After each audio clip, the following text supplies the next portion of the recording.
નમસ્કાર મારા વાલા વિદ્યાર્થી મિત્રો, સ્વાગત છે તમારું। આજે વાત કરીશું ધોરણ 8માં મિત્રો આપણી પ્રથમ વાર્ષિક પરીક્ષા જે લેવામાં આવનાર છે સંસ્કૃત વિષયની, તેનું મિત્રો તારીખ 11/10/2025ના રોજ જે પેપર લેવાશે તેનું આપણે આ વિડીયોમાં સચોટ સાચું અને સંપૂર્ણ સોલ્યુશન કરીએ। તેના પહેલાં તમે ખાસ કરીને ચેનલમાં નવા છો તો ચેનલને પણ મિત્રો અવશ્ય સબસ્ક્રાઈબ કરી વિડીયોને લાઇક અને શેર કરવાનું ન ભૂલતા। મિત્રો ધોરણ 8માં સંસ્કૃત વિષયનું 80 ગુણનું પેપર આપણે 3 કલાકની અંદર પેપર પૂર્ણ કરવાનું છે। ત્યારે પ્રશ્ન 1, નીચેની કાવ્ય પંક્તિઓનું સુંદર અક્ષરે લેખન કરો। મિત્રો અહીંયા તમને જે કાવ્ય પંક્તિ આપેલી છે તેને તમારે સુંદર અક્ષરે અહીંયા મિત્રો વિરામચિહ્નની ભૂલ કર્યા વગર તમારી સપ્લિમેન્ટરીની અંદર લખવાનું રહેશે। તો આવી રીતે મિત્રો તમારે કાવ્ય પંક્તિ પૂછાશે જેના 5 થી 10 ગુણની અંદર મિત્રો કાવ્ય પંક્તિ એટલે કે સુંદર અક્ષરે ફકરો હોય, વાક્યો હોય કે કાવ્ય પંક્તિ સ્વરૂપે તમને આપી શકે છે। તો આવી રીતે તમારા બેઠા મિત્રો 5માંથી 5 ગુણ અહીંયા મળી જશે। પ્રશ્ન મિત્રો 2 છે, કૌંસમાં આપેલા શબ્દોમાંથી ઉચિત શબ્દ પસંદ કરી ખલગ્યા પૂરવાની છે। જેમ કે મિત્રો અહીંયા તમને આપેલો છે કે પેલું આ પોપટ છે તો એ સહ સુકહ, આ તે સિંહ છે તો સહ સિંહ, આ ટેબલ છે તો એસા ઉત્પીઠિકા, તે શું છે તો તે ફાઇલ છે તો સા સચિકા, બરાબર। પાંચમું મિત્રો અહીંયા આપેલું છે આ પુસ્તક છે તો એ તત પુસ્તકમ, મિત્રો અહીંયા આપેલું છે ચંદ્રયાન તો એ તત ચંદ્રયાન। પછી પ્રશ્ન 3 આપેલો છે, બંને કોષ્ટકમાંથી શબ્દનો ઉપયોગ કરી 4 વાક્યો બનાવવાના છે।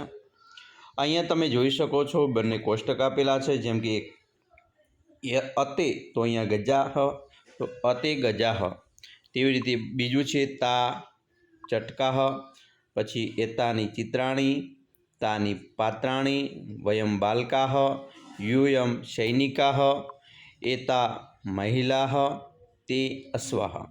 પ્રશ્ન 3 ઉદાહરણ મુજબ વાક્યો બનાવવાના છે। અહીંયા ઉદાહરણ આપેલું છે કે નટરાજ ચિત્રમ નટરાજસ્ય ચિત્રમ અસ્તિ, એવી રીતે રમેશઃ ગૃહમ રમેશસ્ય ગૃહમ અસ્તિ, સુરેશઃ ઉદ્યાનમ સુરેશઃ ઉદ્યાને ચલિતુમ ઇચ્છતિ વા, બુદ્ધઃ શિલ્પમ બુદ્ધસ્ય શિલ્પમ અસ્તિ, મહેશ બસયાનમ તો મહેશસ્ય બસયાનમ અસ્તિ। પ્રશ્ન મિત્રો 5 છે, નીચે આપેલા વાક્યનું સંસ્કૃતમાં લખો। જેમ કે પહેલું છે આરતી જામનગરથી રાજકોટ જાય છે તો આરતી તો અહીંયા લખીશું આરતી જામનગરતઃ રાજકોટમ ગચ્છતિ।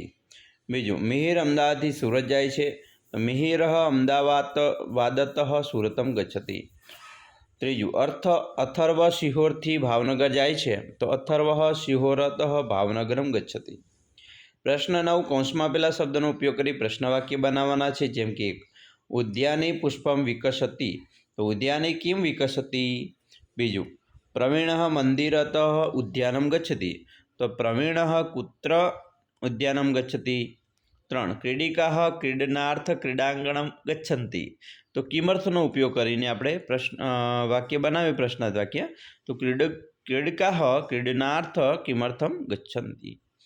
ચોથું નીલઃ 10 વાદને વિદ્યાલયમ ગચ્છતિ તો નીલઃ કતિ વિદ્યાલયમ ગચ્છતિ। 5 પુસ્તકસ્ય મૂલ્યમ 7 રૂપ્યકાણિ અસ્તિ તો પુસ્તકસ્ય મૂલ્યમ કિયત અસ્તિ।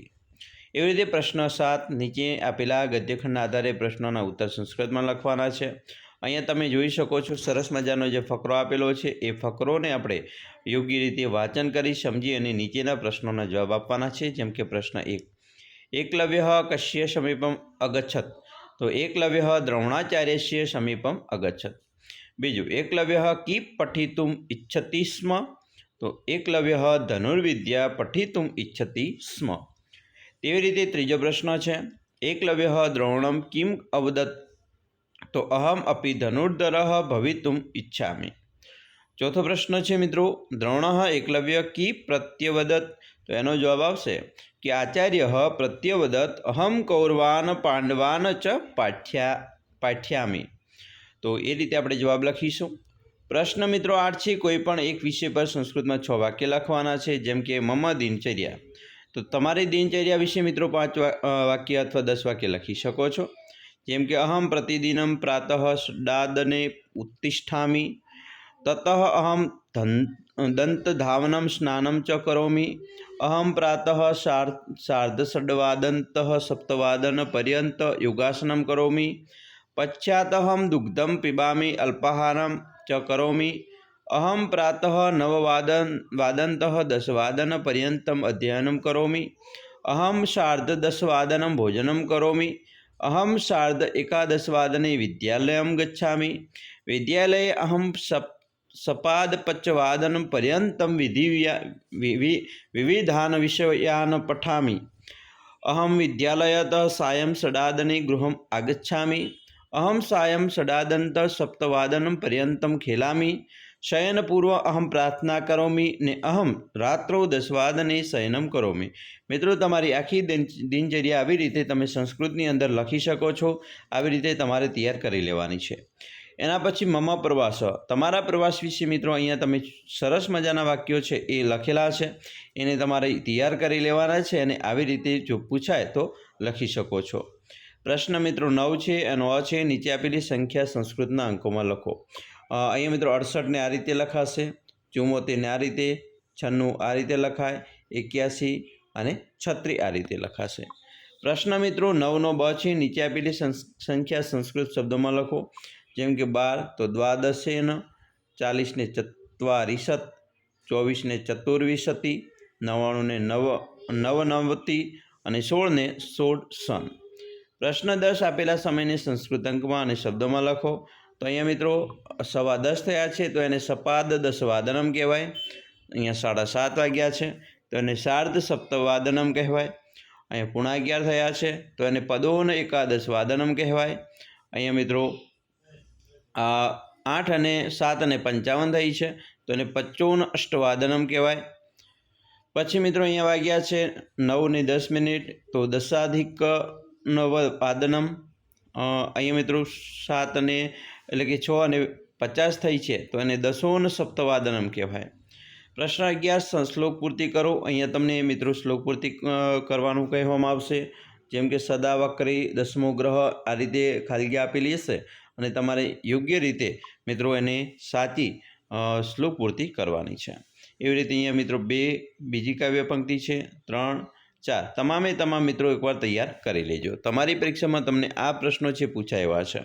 તમારી પરીક્ષા માટે તમને બેસ્ટ ઓફ લક અમે આશા રાખીએ છીએ તમને આપણો આ વિડીયો ખૂબ જ ઉપયોગી નીવડશે। અને ખાસ મિત્રો વિડીયો ગમે હોય તો લાઇક, શેર અને સબસ્ક્રાઈબ કરવાનું પણ ન ભૂલતા।